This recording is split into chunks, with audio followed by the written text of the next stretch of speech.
That's right. It's time for the news, babe. KP's Video News. You know who it is. KP's Video News, y'all.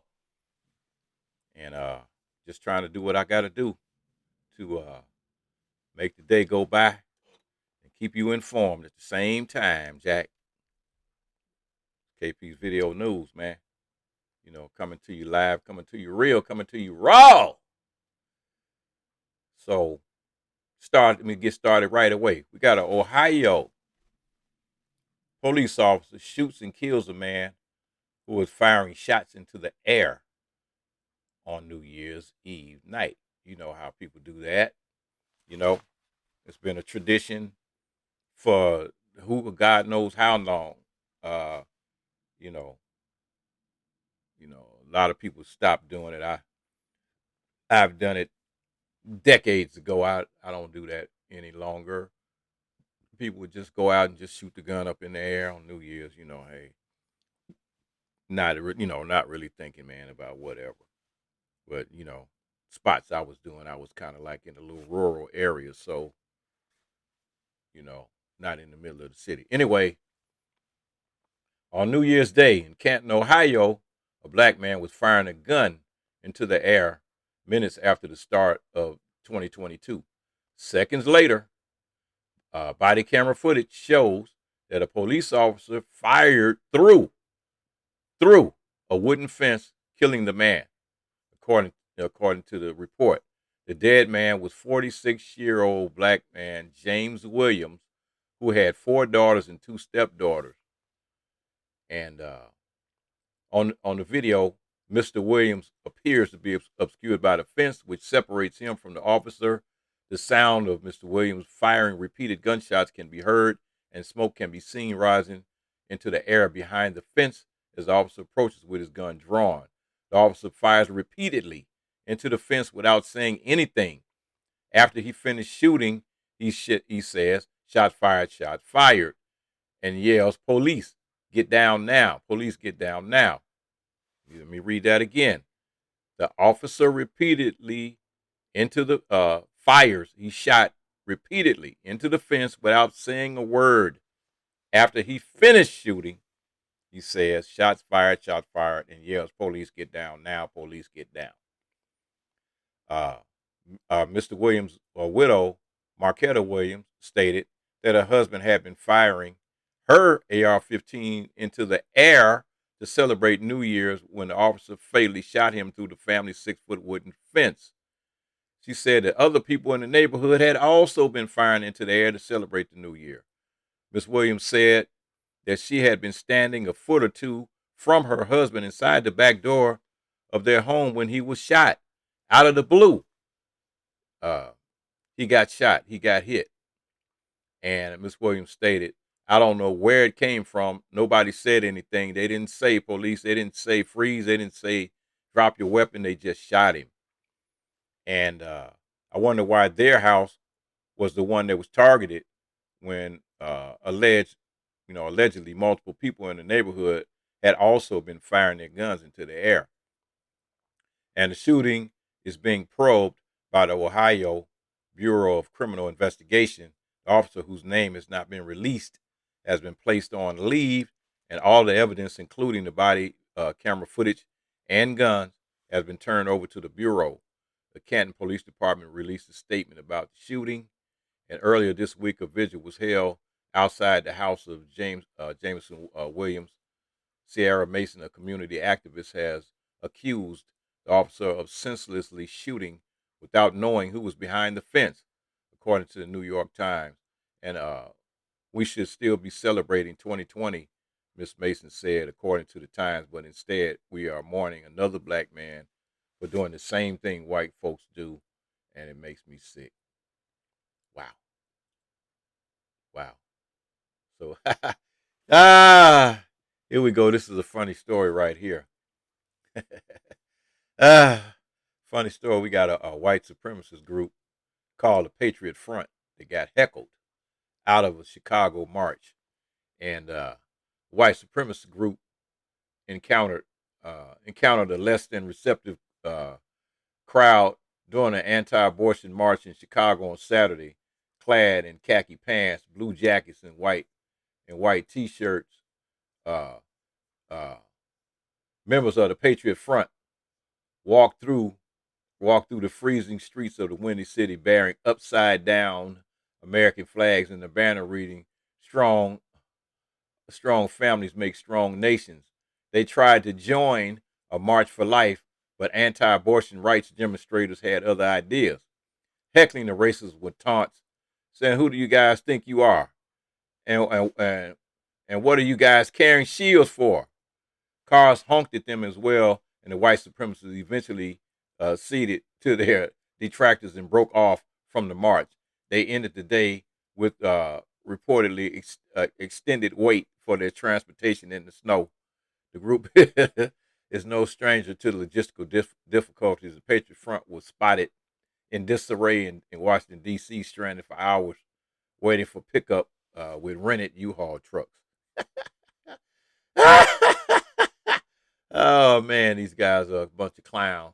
They're a bunch of idiots, man. I'm telling you, man. These cats, man, are just a joke. They're a real joke, a total joke.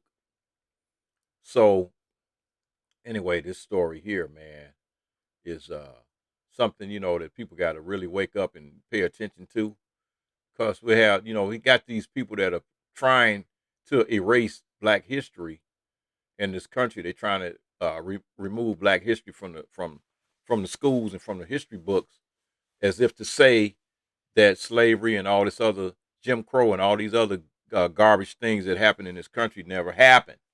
Trying to rewrite history, but in the process of doing that, they are removing a lot of books that have been written by Black people that are really positive books for kids, that they're taking them out of the schools just because Black people wrote them. So nearly 6 months ago, a celebrated Black children's author and illustrator Jerry Craft received a message saying that some of his books were being pulled from a school library in Texas, and he said he was caught off guard, and he had a medal winning author of the 2019 novel New Kid.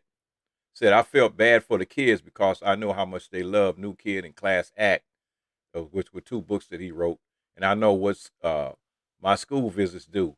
I felt bad if there was no longer to be some kids that would not be able to take advantage of that."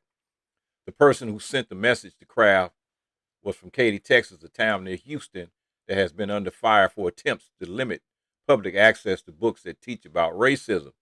In October, the Katy Independent School District made headlines for temporarily yanking two of Kraft's books, which tell the stories of two Black boys who experienced racism in schools and racism in schools and uh, man, I'm telling you, man. Uh, so racism in school and stories of two Black boys who experienced that, and now and from libraries after postponing a virtual visit. Now deleted petition with more than 400 signatures showed parents calling for Kraft's visit to be canceled. At the time, Kraft tweeted that he was shocked by the accusations.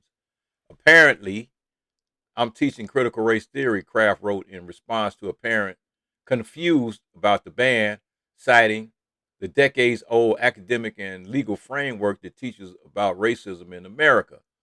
While the Texas School District reinstated the book and rescheduled his visit, Kraft is among dozens of Black authors whose books and works are being pulled from school libraries under the pretext that they are teaching critical race theory. And most of the books that are targeted for the bans don't teach critical race theory, but are written about and about written by and about people of color. The American Library Association said its office for the Intellectual Freedom reported 273 books were affected by censorship attempts in 2020, and many with content that highlighted race, gender, and sexuality. Since September alone, there have been at least 230 challenges, the organization said in the email. Tiffany Jackson, the author of 2018 novel Monday's Not Coming, about missing girls of color, is in the throes of a similar controversy. At a school board meeting in Loudoun County, Virginia, parents demanded that Jackson's work be banned for sexual content. In an email, Jackson, who was black, said the book discusses friendship, dyslexia, community healing, and mentions sex, though it's not acted upon. Fight for Schools, a local advocacy group calling for the removal of critical race theory from school curriculum, posted on Twitter several clips of outraged parents at school board meetings reading short passages from Monday's Coming, not containing sexual situations.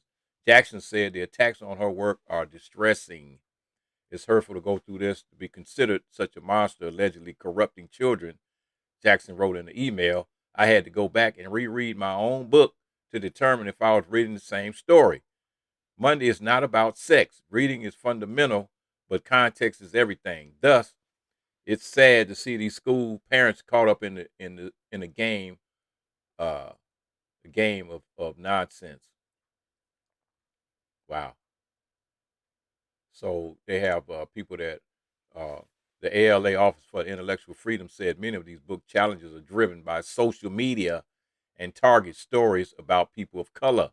We are disheartened that this is an organized campaign to remove the voices of marginalized communities from the shelves of school libraries. We're particularly disheartened that elected officials who do have a duty to uphold the Constitution and the Bill of Rights are pressing forward with efforts to remove these books as well. These challenges are also a violation of the First Amendment rights, and using censorship as a tool is a denial of that liberty, particularly the liberty of young people who are targeted by these book bans. So, at least 9 states in mostly Republican areas have passed bills barring educators from teaching about racism in the classroom.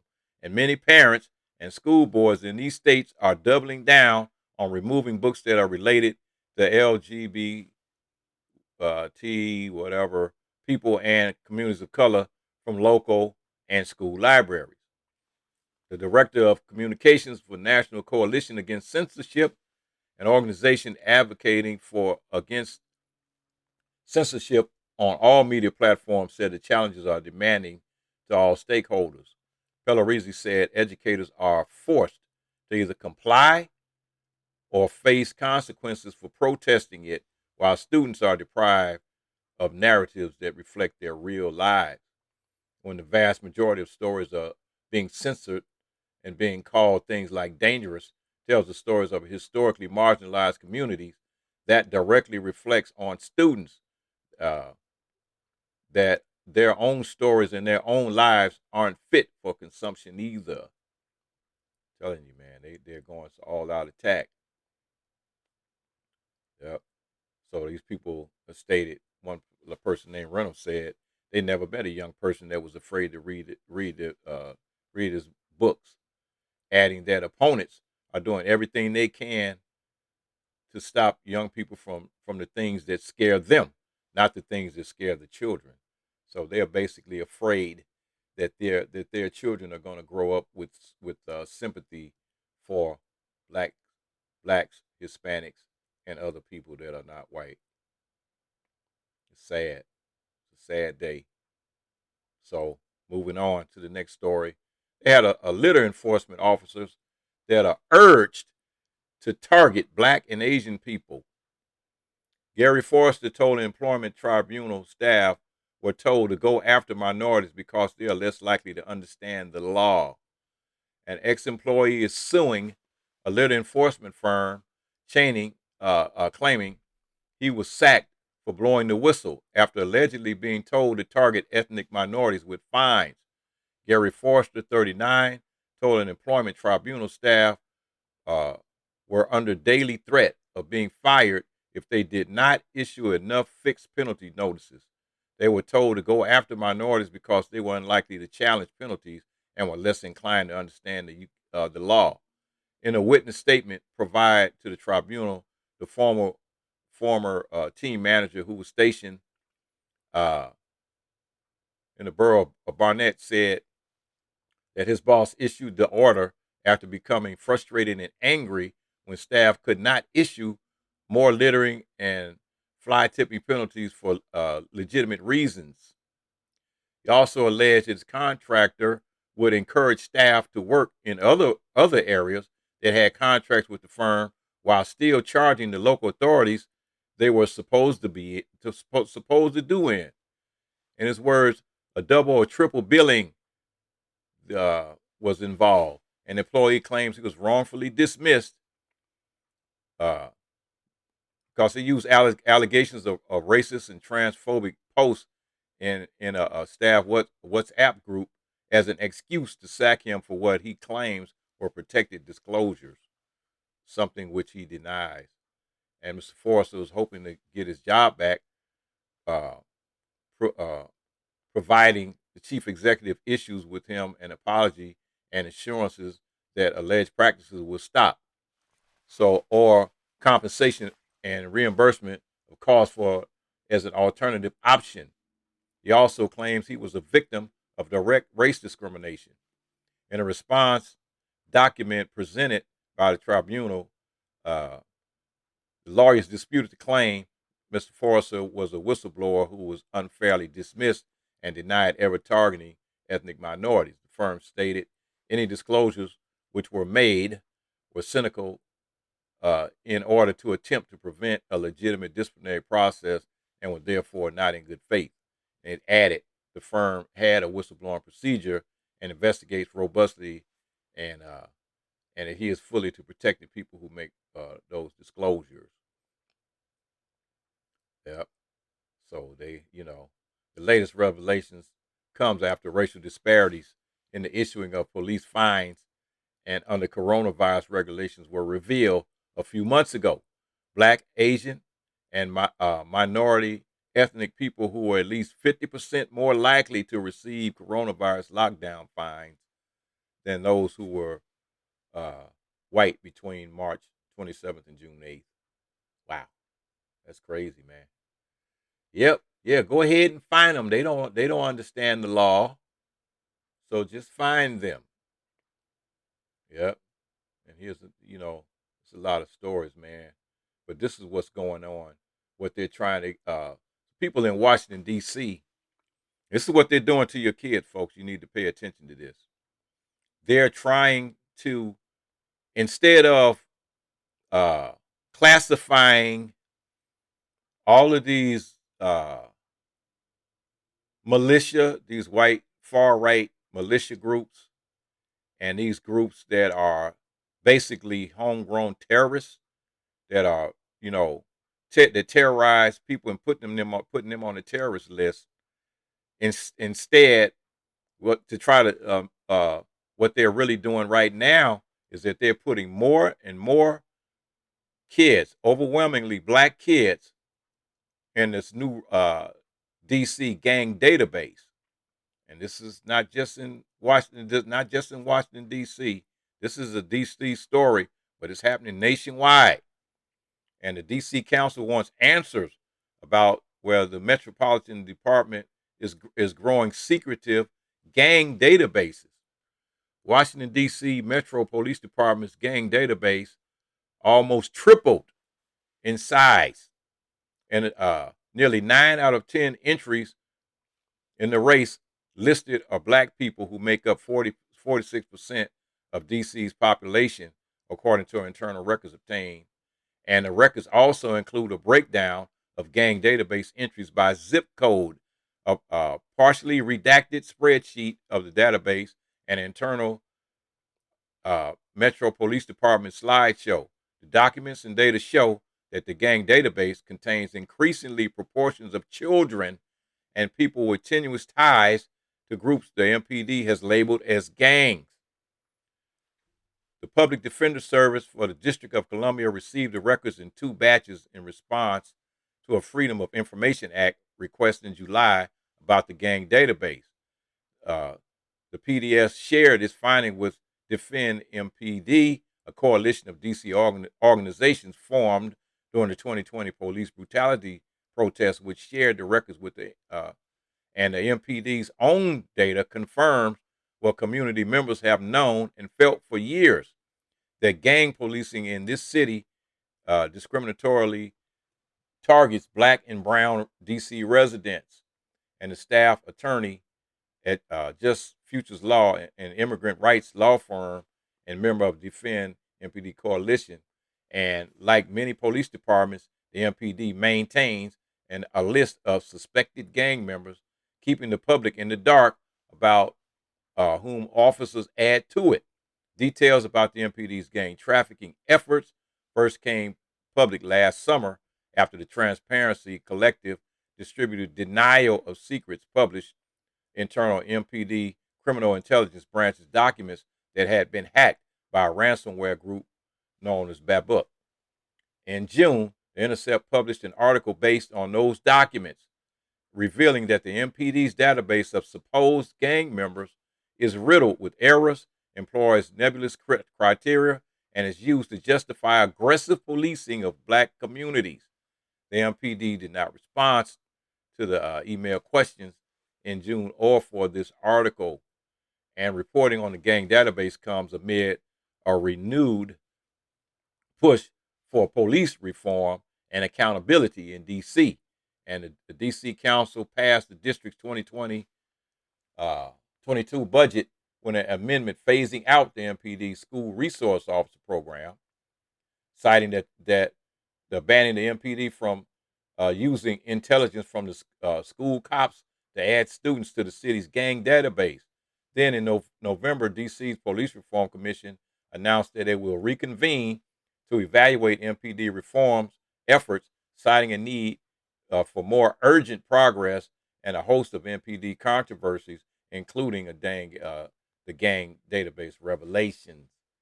So, like I said, this is going on in every major city of the United States.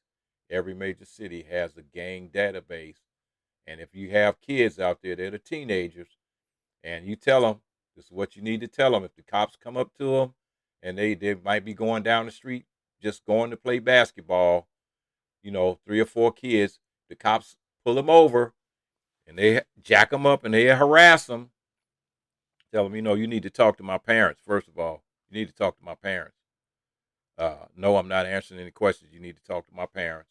Second of all, the cops ask you, can we take your picture? And they have to ask. Tell them no. N-O. Do not allow the cops to take your picture. Because once they take your picture, they're going to take your picture down to the police department, and they're going to put your name in a lineup, and they're going to have your picture in a gang database in whatever city you live in. So do not give them your picture, because if you know what they say, we all look alike. They put your picture on in a lineup. You just a kid playing basketball. Somebody looks at that picture. They don't know who they're looking at. Says, yeah, that kind of looks like him. Now they're coming to get you just because you kind of look like somebody. So no, don't let them take your picture. Do not let them take your picture ever. Allow them to take your picture. And I'm telling you now, man. This is where we living right now, folks. This is how we living. So it's got to be careful. Do what you got to do. Maintain what you need to maintain, and just stay on top of this. KP's Video News, y'all.